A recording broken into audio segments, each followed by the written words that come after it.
Olá, professor. Vamos dar início à nossa apresentação, sobre o livro Casos Exploradores de Caverna, A equipe composta por mim, Ana Vitória, pela Débora, Raíssa e a Samara. Nós ficamos, com o voto do juiz Foster, e nós ficamos para trazer alguns dos argumentos que ele utiliza, para dar a sua sentença, sua opinião sobre esse determinado caso. Então, o voto do juiz Foster ele é separado em dois fundamentos, Os três primeiros que a gente traz, que é o estado de natureza, o contrato social e algumas características sobre a pena de morte, esses três primeiros tratam-se do primeiro fundamento. E o último, que é o de legítima defesa, é sobre o segundo fundamento. Então agora eu vou falar sobre o primeiro argumento utilizado pelo juiz Foster, que foi o estado de natureza, Ele traz essa característica interessante a partir do caso, E ele determina que naquela situação em que os quatro réus se encontram, tendo realizado o assassinato, ele acredita que naquele momento em que eles se encontravam, eles não se encontravam num estado natural, num estado de sociedade, Eles estavam no que ele chama de estado de natureza, E ele explica exatamente o que é esse estado, a gente trouxe aqui no slide exatamente o que seria esse estado de natureza, No estado de natureza, os homens possuem o direito natural de lutar pela sua autopreservação e a liberdade natural para fazer o que for julgado como necessário para a obtenção dos seus desejos e objetivos, Então aqui a gente vê características que a gente pode, de fato, comparar com a situação que acontece, lá na caverna, Então, nesse estado, os homens eles lutam pela sua autopreservação. Então, ali, naquela situação em que eles se encontravam, naquela caverna, sem probabilidade do dia em que eles sairiam de lá, então esse estado de natureza, ele começa a agir, ele começa a fazer parte, fazer parte da realidade deles. Então, a situação de lutar pela sua autopreservação, ela começa a ser mais alta do que aquilo que está determinado na lei, Do que aquilo que foi determinado pela lei em sociedade, Tanto que o juiz Foster ele compara que eles não estão vivendo em um estado de sociedade mais, já que a partir daquele momento não tem a sociedade não está dentro dos fundamentos de sociedade. Então não tem como eles serem julgados por aquela lei, já que eles não estão dentro de uma sociedade normal. Naquela situação em que eles se encontravam, eles estavam no estado de natureza, eles estavam além da sociedade, que existem as leis, que existe a Constituição e enfim.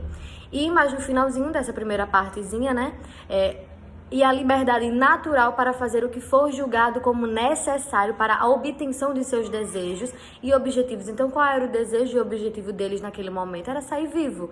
Esse era o único objetivo. Eles não tinham um objetivo de constituir uma sociedade formal. Eles não tinham um objetivo de igualdade, de que todos ali fossem vistos perante igualdade perante a lei, Não tinha esse objetivo. O único desejo e objetivos que eles tinham naquele momento era o de sair vivo. Era simplesmente esse objetivo.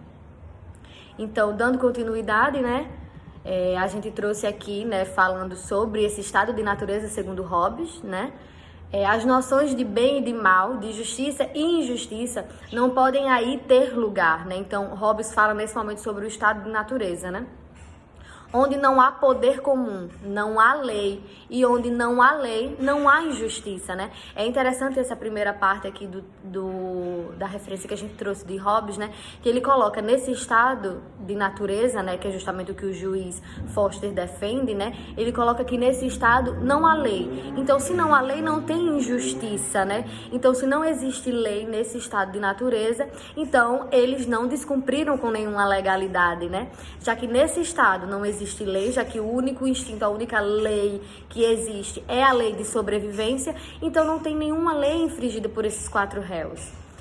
E aí na segunda parte ele dá continuidade, Na guerra, a força e fraude são as duas virtudes cardeais. A justiça e a injustiça não fazem parte das faculdades do corpo ou do espírito.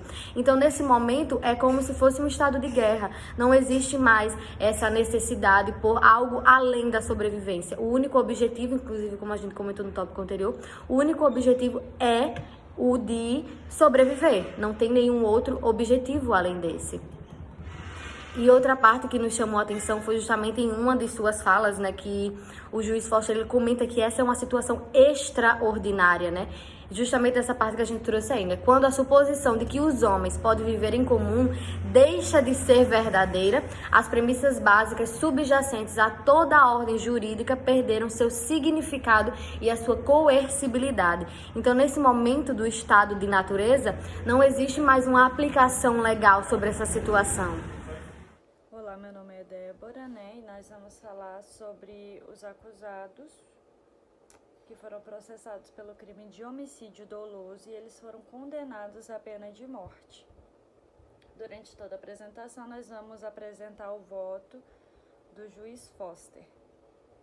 O juiz Foster, ele comenta que o que esses homens fizeram se deu em um cumprimento de um pacto que foi aceito por todos e proposto diretamente pelo próprio Whitmore. O que o juiz fala é que quando eles viram que estavam naquela situação, teve a necessidade deles elaborarem uma carta constitucional e nela ia refletir a nova ordem estatal em que eles se encontravam. É reconhecido desde a antiguidade que o princípio fundamental do direito ou governo ele deve ser baseado na noção do pacto ou convênio. Tinha um hábito, os antigos pensadores, de estabelecer bases do próprio governo em um suposto contrato social, né? Ele fala até dos céticos, que os céticos eles ressaltaram que essa teoria ela contradizia os fatos conhecidos da história e que não havia evidência científica alguma capaz de apoiar a noção de que qualquer governo, em qualquer tempo, tivesse sido estabelecido pelo modo defendido por essa teoria.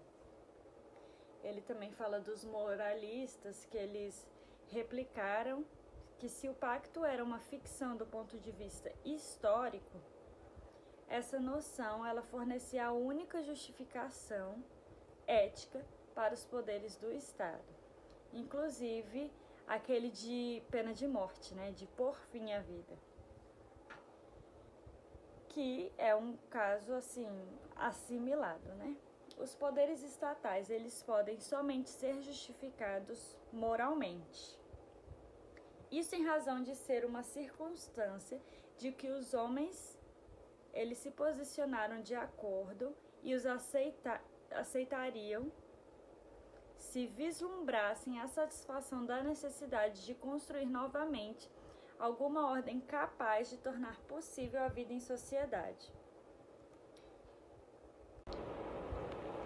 Juiz Foster, ele fala que felizmente, né, a perplexidade que incomodavam os antigos não atingem aquele território, não atingem aquele país. E é um fato historicamente comprovado de que o governo ele foi fundado mediante um pacto, um acordo de homens livres, né? Tem uma fala muito boa do juiz Foster, né? Que ele coloca: se consequentemente nossos carrascos tiverem o poder de pôr fim à vida dos homens, se nossos juízes tiverem o poder de determinar o despejo dos locatários em mora, se nossas autoridades policiais tiverem o poder de encercear o divertido bêbado, estes poderes encontram justificativa moral naquele pacto primitivo celebrado pelos nossos antepassados. Se nós não podemos encontrar fonte mais elevada para a nossa ordem jurídica do que outra mais alta, deveríamos esperar que estes desventurados esfomeados estabelecessem para ordenamento que adotaram para eles mesmos. É um questionamento. E ele diz que esse questionamento ele não admite impugnação racional alguma. E ele também sente que será recebida com uma certa inquietação, né? Ele diz que a vida humana ela tem um valor absoluto e não pode ser sacrificado em circunstância alguma. E um belo exemplo é no próprio caso que é discutido. que 10 trabalhadores morreram no trabalho de remoção de rochas da entrada da caverna. Os coordenadores da operação e os funcionários públicos não sabiam o que dirigiam a operação de salvamento, que os esforços que estavam empreendendo eram perigosos e envolviam sério risco para as vidas dos trabalhadores que estavam sendo executados. É um questionamento que ele faz, tipo, essas pessoas já não sabiam do risco que eles estavam correndo, fazendo isso, estando neste trabalho. Se não parece apropriado que essas 10 vidas tenham sido sacrificadas para salvar as dos 5 exploradores, a que título diremos ser compreensível que estes exploradores executassem um acordo para salvar 4 vidas em detrimento de uma? Ele bota muitos questionamentos aí, né? E ele fala também que qualquer rodovia, qualquer túnel, qualquer edifício que tenha a ser projetado, ele envolve um risco de vida humana. Olá, meu nome é Samara. Hoje eu vou falar sobre a segunda parte do voto do juiz Foster, a parte da legítima defesa, no caso dos exploradores de caverna. De início, eu vou mostrar algumas partes que o juiz Foster fala em seu voto e a gente vai entendendo melhor o que ele quis dizer com aquela segunda parte do voto. Nessa segunda parte do voto é uma imaginação diferente da primeira, porque nessa segunda parte ele diz: e se tudo que eu falei realmente não existe? E nessa segunda parte tudo do Código Penal está valendo para aqueles rapazes que ficaram presos na caverna. Então ele começa falando que toda proposição de direito positivo, quer contida em uma norma em um antecedente jurisprudencial, deve ser interpretada racionalmente à luz do seu propósito evidente. Então ele quer dizer que a lei, ela está lá, literalmente é aquilo. No entanto, há casos que a gente deve interpretar de uma maneira diferente, porque houveram situações ali dentro daquele caso que impediram que tudo acontecesse normalmente, né? Então a lei, ela deve ser interpretada de caso a caso. Há aquele caso, mas teve acontecimentos ali que eram imprevisíveis, que ninguém imaginava. Então ela deve ser interpretada de uma maneira diferente. Por que ele diz isso? Porque os votos daqueles que escolheram pela condenação desses rapazes, eles usaram principalmente que era uma coisa simples, básica e fácil, porque o Código Penal está lá. E ele diz, o Código que figurava naquele momento falava que quem quer que prive intencionalmente a outrem da vida será punido com a morte. Então eles usam essa lei, que estava no código deles, e dizem que é simples, a lei está lá, literalmente é aquilo. Então eles vão ter que responder pelos que eles fizeram. Eles mataram alguém, vão ter que serem punidos com a morte, porque era o que vigorava naquele momento. E o juiz Foster diz que a lei não pode ser levada simplesmente nesse sentido literal, né? A gente tem que entender o que se passava naquele momento. Para isso, ele traz jurisprudências e antecedentes judiciais para nos mostrar que há casos que aquilo também ocorreu. A lei não foi levada no sentido literal. Então, por que no deles tem que ser levado no sentido tão literal? O primeiro caso que ele traz é de um infrator que deixou o carro estacionado em um local que só era permitido ficar o carro ali por 2 horas. No entanto, ocorreu uma manifestação próxima ao local que travou completamente o trânsito. O rapaz, o infrator, no caso, não fazia parte da manifestação, não tinha nada a ver. Ele simplesmente não pôde sair porque o trânsito estava travado. Passou das 2 horas e ele foi multado, né? Então, no tribunal, ele disse que mostrou que ocorreu a manifestação, que ele não podia sair, ele não tinha como sair. Então, a lei estava lá, literalmente, se você passar de 2 horas, você será multado. No entanto, o tribunal entendeu que a situação dele era um caso à parte, era uma exceção, que tudo bem, ele ele não ser multado porque realmente ele não conseguia sair dali, né? Ele traz esse primeiro caso. Na segunda parte, ele fala da legítima defesa. Nessa parte, o que é a legítima defesa? No slide aí a gente vai ver que entende-se em legítima defesa quem, usando voluntariamente dos meios necessários, repele a injusta agressão atual ou iminente a direito seu ou de outrem. Então, ele fala que a legítima defesa ela é uma exceção da lei, porque está lá que quem quer que prive será punido. No entanto, a legítima defesa você está se defendendo de alguma coisa, né? Você vai conseguir uma exceção na lei porque você estava se defendendo, né? Você estava lutando pela sua vida. Então, você vai ser defendido pela lei por por uma exceção, né? Você pode matar só nesse caso, porque a sua vida foi ameaçada. E matar, no caso, é o último caso, porque, né, é o passo final, só se realmente a pessoa está tentando lhe matar. Né? Então, você vai poder, porque ocorre uma exceção da lei. Então, ele traz essas exceções como jurisprudências.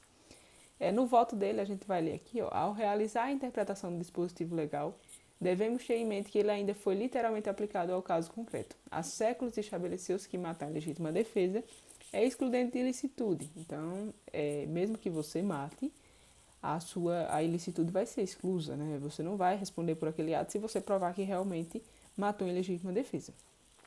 Por outro lado, não há nada no texto legal que sugira esta exceção.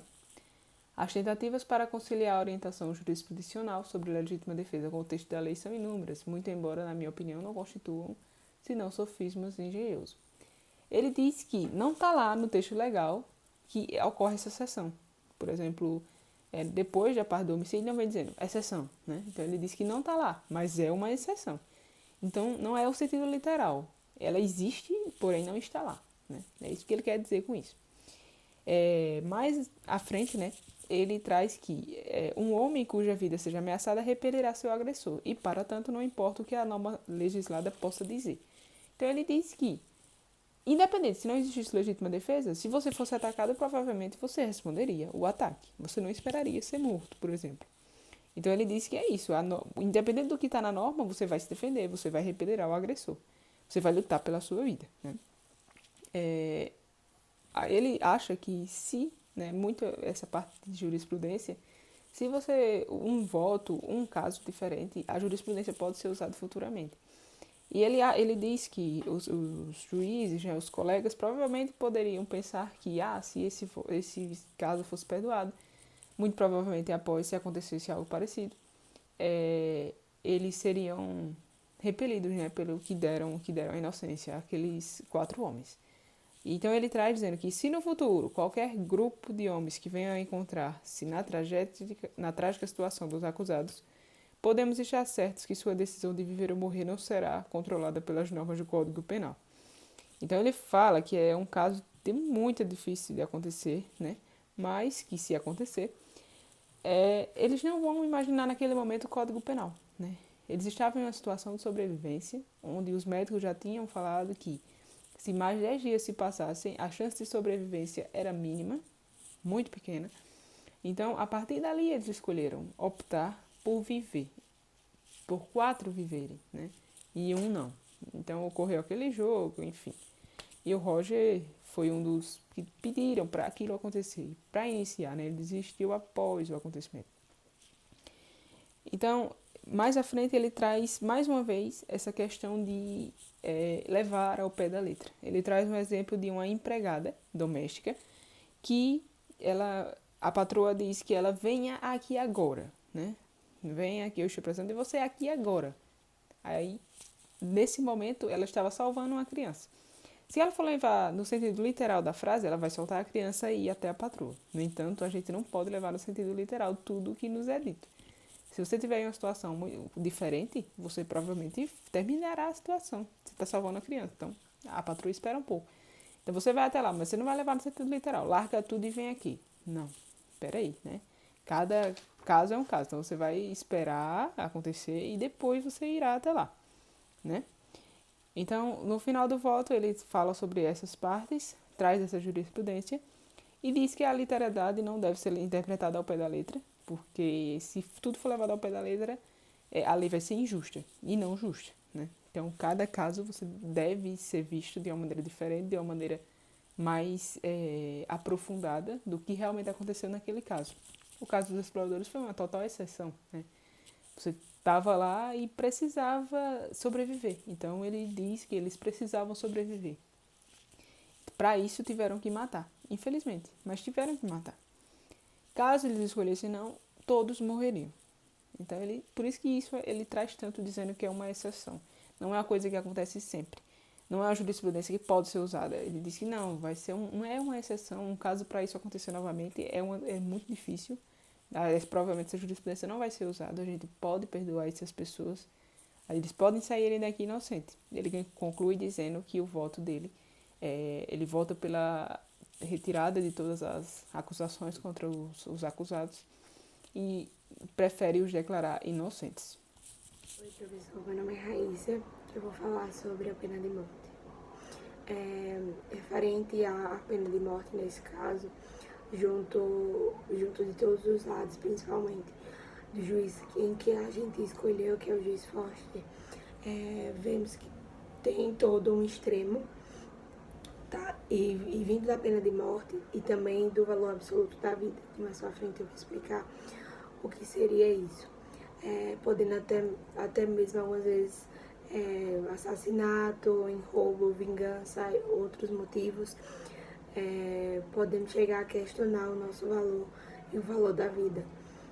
Sabendo que dentro desse momento que houve o assassinato, dentro do caso, os trabalhadores entraram sem saber o que ia acontecer, não saber que lá ia gerar uma escolha tão absurda, incapaz de passar pela mente, e logo se nós não podemos transformar fonte mais elevada para a nossa ordem jurídica, que no caso seria a morte como instrumento jurídico de penalidade.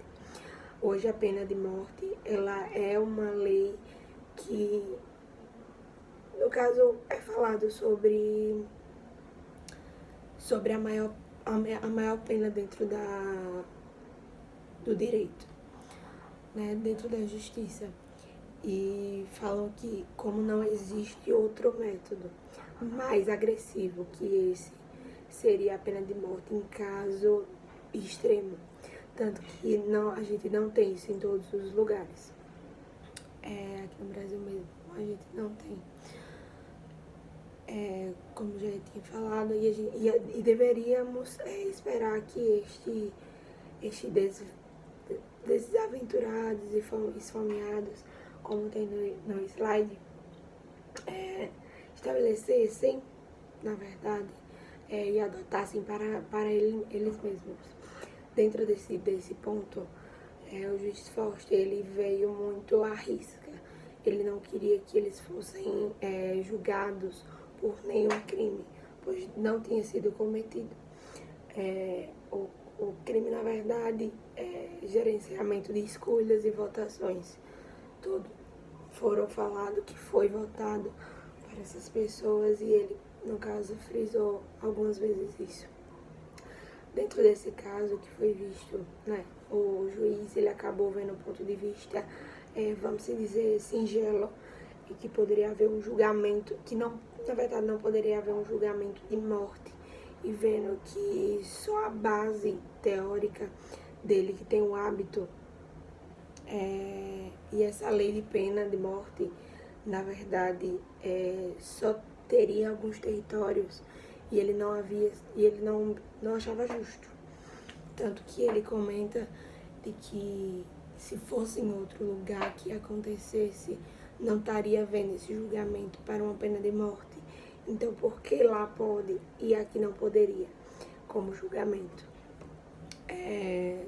Ele fala que temos um exemplo, né, de verdade sobre a vida, valor absoluto da vida, que na verdade seria, dentro dessa ficção, na verdade, mesmo quando aplicada às relações ordinárias de sociedade, que é convivência. Tivemos um exemplo desta verdade no próprio livro, né? E eu acho que a base disso, necessariamente, seria toda uma lei, todo por trás. Tivemos um exemplo, né, desta verdade, do próprio caso está diante de nós.